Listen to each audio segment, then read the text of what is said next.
Hey guys, this is Wellington from the Jump to Start Racing crew. Before we start, I want to make sure to tell you to destroy that like button and to make sure to hit subscribe to be up to date with our episodes and clips. Please make sure to follow us on Instagram and Twitter. Our handle on both platforms is @JumpTheStartF1. See you there.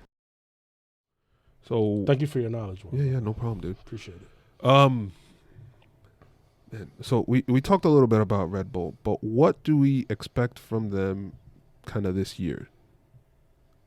Do we really see them challenging for a World Constructors Championship? Yeah. If it keeps going the way they were in testing, yes, they might take it. Look how they were behaving in testing. I'm not going that far. Bro. They might take it, you think? Take it. They might win who knows? They're there, you know? I'm not going that far. I refuse. All right, so we should go back There's to been too many times. There's been too many times where Mercedes looks vulnerable, and I'm celebrating because we can finally get a fight, and it doesn't happen. Right, I'm traumatized. Yeah, overconfident. I'm yeah. overconfident. Yeah. Dude, I would love to see it. You guys already know I love Max. I am a huge fan of the Red Bull organization You're a itself. fanboy? I'm a fanboy of Max and Red Bull organization. However, I just don't see it. When you have a pedigree of winning 7 in a row championships, It'll be tough to determine that them. doesn't just go away, right? You still have essentially all the same person. There's not a lot of movement away from Mercedes, like staff personnel or anything like that. So, Well, if it's the team that's going to take the fight to them, it is going to be Red Bull. yeah. The car looks good. I'm very excited to see Checo there. I think that is the missing piece that they've needed. Somebody that can help during setups of the car itself, that can help, I guess, stabilize. I'm going to say it this way. Max is so passionate, and like sometimes you hear it on the radio, sometimes you see it after races, sometimes you see it after DNF.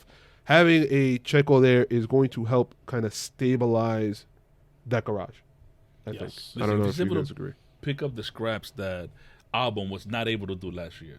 Oh my God, what a point difference! What a difference in points itself. We're gonna, talk about Drive to Survive, but the first few episodes, you see how important how detrimental it was to the team that Albon, even though he had his few high points last season, couldn't really fight up at the top with the Mercedes like Max was. So it was super detrimental, and they just couldn't keep up with them, even though Max was driving lights out. Yeah. And if Mercedes looks weak, what do you the think, Honda engine is better. So here's what I think, right? They are going to benefit. So what we know about Red Bull is that they are really good at developing the car throughout the year, so that at the end of the year, there are tracks that we know them to be beneficial to Red Bull, like Mexico, whatever. But I don't know if we could say, okay, those tracks are better Red Bull tracks, or if they're just, the car is just finally developing. We know that they had a lot of issues last year with having the car work right. That was their own diva to begin with, right? Now they're coming in with the car under control. Max is comfortable. Checo obviously is going to take him a few races, but the car is not behaving the way that it was at the beginning of last year, right? At the beginning of last year, we still saw the battles between Hamilton and Verstappen, and we saw Verstappen consistently split the Mercedes, right? Mm-hmm. Yes. Now, if you have a stronger car, a stronger driver, you're going to be pushing potentially Bottas further down the race. You're going to have a stronger Daniel Ricciardo in a McLaren. You're going to have people.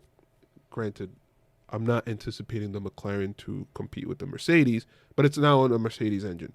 There's going to be more people catching up, and it's going to be a tough fight for Mercedes in and of themselves. And then when you have a team as hungry as Red Bull, we'll talk about it in the Drive to Survive, but Christian Horner is the master of mind games and trying to, I'm going to protest this, and having Lewis Hamilton get a penalty right before the start of a race. He's going to be executing those type of maneuvers.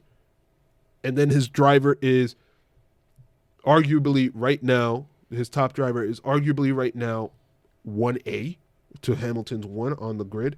And if their car is better, I'm excited to see what happens this season. Finally, maybe. I don't know. Hopefully. You see why it's so confusing? It's like, and it's only 3 days of testing, so you don't really know who's who or what's what. This is gonna be fun. So I just hope it's not more of the same. No, I don't.